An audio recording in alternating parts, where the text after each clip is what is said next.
नव्या अपने पापा से मिलने जरूर आई थी, पर उसे ये एहसास हो गया था कि अब उसे इस परिवार से दूर ही रहना चाहिए।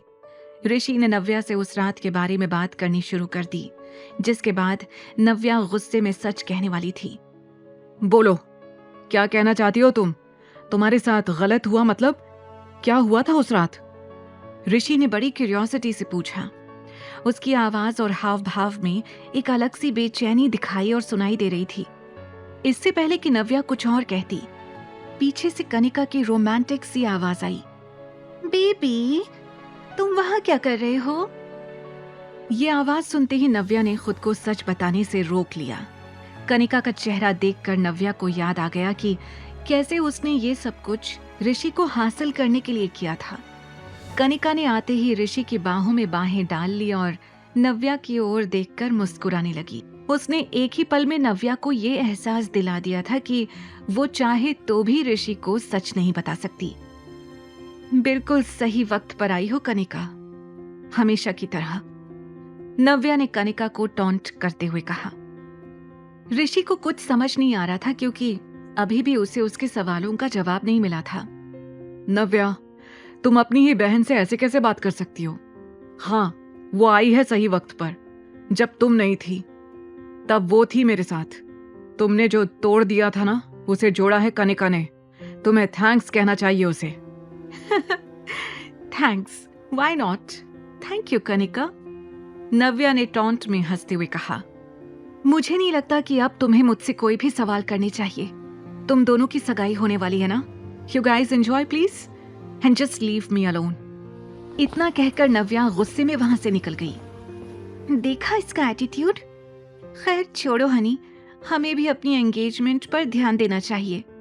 वैसे भी दीदी की चिंता करने के लिए डैड हैं। उन्होंने दीदी के बारे में कुछ सोच रखा है। ये कहकर कनिका धीरे से मुस्कुराने लगी। उधर नव्या कैब में बैठकर वापस दादी के घर के लिए निकल गई थी। उसे रह रहकर अपने पापा की बातें याद आ रही थी। नानू नहीं चाहते कि मैं पार्टी में आऊं? आरव ने उदास चेहरे के साथ नव्या को देखते हुए पूछा।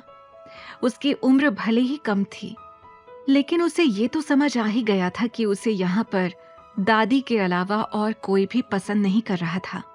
उसकी ये फीलिंग देखकर नव्या के दिल के टुकड़े हो गए थे। उसने तुरंत आरव को साइड हग किया और प्यार से कहा, मेरा बच्चा, मम्मा आपके बिना किसी पार्टी में जा सकती है क्या? नानू थोड़े गुस्से में थे, इसलिए उन्होंने ऐसा बोल दिया, पर आपको डरने की जरूरत नहीं है। मम्मा जहां भी जाएगी आपको लेकर ही जाएगी। नव्या ने आरव को बहला तो दिया था, लेकिन उसके मन में अभी भी उथल पुथल मची हुई थी। एक तरफ उसे अपने परिवार की नफरत झेलनी थी, तो वहीं दूसरी तरफ उसे आरव के कोमल मन का ध्यान भी रखना था। आई विश ये 2 दिन शांति से बीत जाएं और इस एंगेजमेंट के बाद मैं आरव को लेकर वापस अपनी दुनिया में चली जाऊं, नव्या ने मन में कहा। वो बस इन दिनों के कटने का इंतजार कर रही थी। उसे नहीं पता था कि उसके परिवार ने उसे यहाँ इतनी आसानी से वापस जाने के लिए नहीं बुलाया था। उसे तो भनक भी नहीं थी कि शेखर ने उसके लिए क्या सोच रखा था।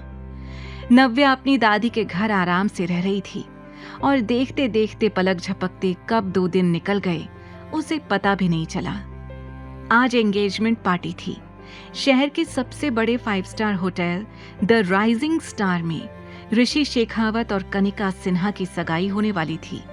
इस होटल का नाम ही ये बताने के लिए काफी था कि शेखावत और सिन्हा बिजनेस वर्ल्ड में किस ओहदे पर थे। यही नहीं, इस पार्टी में देश के जाने माने लोग और बड़े बड़े बिजनेसमैन भी शरीक होने वाले थे, जिनमें से एक थे मिस्टर अहलूवालिया। उनकी उम्र 45 साल थी, इसलिए बिजनेस में उनके इतने सालों के एक्सपीरियंस से हर कोई प्रभावित था। तैयार होने के बाद शेखर ने सबसे पहले ऋषि को अपने कमरे में बुलाया। शेखर अंकल, आपने बुलाया मुझे? ऋषि ने दरवाजे पर नॉक करते हुए कहा। यस, अंदर आओ। और ये अभी तक अंकल अंकल क्या लगा रखा है? Call me dad. शेखर ने मुस्कुराकर कहा। ये सुनकर ऋषि को जरा संकोच जरूर हो रहा था, पर फिर भी उसने हाँ में अपने सिर को हिला दिया। ऋषि, आज का दिन मेरे लिए बहुत इंपॉर्टेंट है। ये शादी सिर्फ शादी नहीं है, बल्कि हमारे फैमिली बिजनेस को मजबूत करने का एक तरीका भी है। मैं आज तुम्हें अपनी सबसे प्रेशियस डॉटर देने जा रहा हूँ। आई होप तुम उसका अच्छे से ख्याल रखोगे। शेखर ने सीरियस आवाज में कहा। आप बेफिक्र रहिए डैड, मैं कनिका का पूरा ख्याल रखूंगा। ऋषि ने मुस्कुराकर जवाब दिया। आज पार्टी में हमारे कुछ खास गेस्ट्स आने वाले हैं। मिस्टर अहलूवालिया से मिलने कई लोग आएंगे पार्टी में आज। बड़ी मुश्किल से वो यहाँ आने के लिए राजी हुए हैं। तुम तो जानते ही हो, उनसे रिश्ते बनाने का लोग एक मौका ढूंढते हैं, और आज कई लोग इस पार्टी को मौका बना देंगे। ध्यान रहे, उन्हें किसी भी तरह की कोई दिक्कत नहीं होनी चाहिए। शेखर ने कहा। ऋषि शेखर की हर एक बात अच्छे से समझ रहा था। तभी शेखर ने कुछ ऐसा कहा जिसे सुनकर ऋषि का मूड ही खराब हो गया। आज नव्या भी आने वाली है, शेखर ने कहा। आपको लगता है वो आएगी? ऋषि ने हैरानी से पूछा। जरूर आएगी, मैंने बुलाया है उसे। वो मेरी बात नहीं टालेगी। वो मेरे एक फोन पर भागती हुई चंडीगढ़ वापस आ गई। वो इस पार्टी में जरूर आएगी, आई नो। शेखर ने कुछ सोचते हुए कहा। हाँ, बस आज वो कोई प्रॉब्लम ना क्रिएट करे। ऋषि ने गहरी सांस लेते हुए कहा। थोड़ी देर बाद सभी गेस्ट्स वेन्यू पर पहुंचने शुरू हो गए थे। कनिका आज खुशी से फूली नहीं समा रही थी। इस दिन के लिए उसने ना जाने कितने पापड़ बेले थे, इसलिए ये खुशी उससे छुपाए नहीं छुप रही थी। रेड कलर के गाउन में उसका फिगर बिल्कुल परफेक्ट लग रहा था।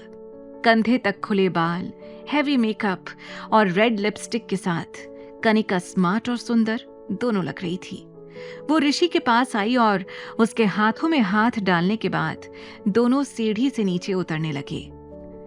वहां खड़े हर गेस्ट की नजर उन दोनों पर ही टिकी हुई थी। उफ, सच अ ड्रीमी एंट्री। आई विश मेरे लिए भी कोई ऐसा अमीर राजकुमार आ जाए। गेस्ट में खड़ी एक लड़की ने दूसरी के कान में कहा। ऐसा राजकुमार पाने के लिए बड़ा चालाक होना पड़ता है, दूसरी ने कहा। क्या मतलब? अरे तुझे नहीं पता? ये राजकुमार तो इसकी दीदी का फियांसे था। मैंने तो सुना है इसने ही अपनी बहन को यहाँ से भगाया और उसके बाद खुद उसके फियांसे से शादी करने जा रही है। लोगों के बीच इस बात को लेकर कानाफूसी शुरू हो गई थी कि कनिका की बड़ी बहन को कई सालों से किसी ने भी नहीं देखा है। अरे सालों हो गए नव्या को देखे। इस सिन्हा परिवार ने ना जाने कहाँ गायब कर दिया उसे। अरे मैंने तो सुना है कि 6 साल पहले नव्या और ऋषि की शादी होने वाली थी, फिर पता नहीं क्या हुआ कि वो अचानक यहाँ से चली गई। इस शिखा ने भी वही किया था, शादीशुदा मिस्टर सिन्हा को उनकी वाइफ से दूर कर खुद उनसे शादी कर ली थी। क्या पता इसकी बेटी कनिका ने भी वही किया हो नव्या के साथ। आज अगर वो होती तो इस कनिका की तरफ कोई देखता भी नहीं।